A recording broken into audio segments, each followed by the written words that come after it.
La C3, c'est la citadine de Citroën, concurrente des Clio et 208. Cette deuxième génération apparue en 2009 vient d'avoir droit à un léger restylage tant cosmétique que mécanique. À l'extérieur, on note l'apparition des feux diurnes à LED et la calandre comporte désormais deux barrettes horizontales qui intègrent directement le logo.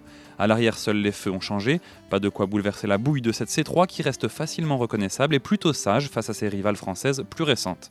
Sous le capot, le HDI 90 est désormais proposé avec ou sans stop and start. À l'intérieur, pas de grosses révolutions non plus, la planche de bord est identique et très proche de celle de la DS3, avec une bonne qualité de présentation pour la catégorie. Elle est en tout cas plus flatteuse qu'une Clio.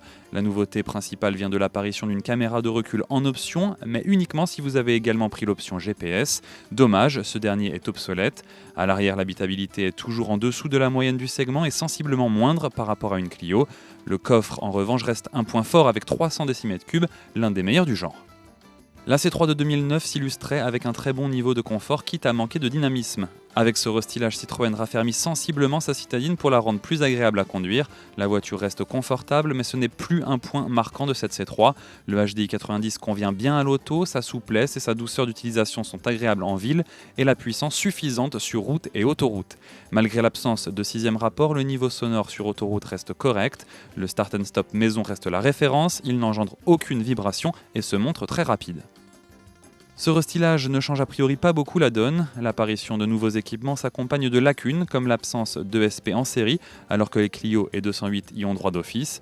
La bonne nouvelle vient d'une légère baisse de tarifs. La nouvelle C3 coûte environ 500 € de moins que l'ancienne, à version équivalente.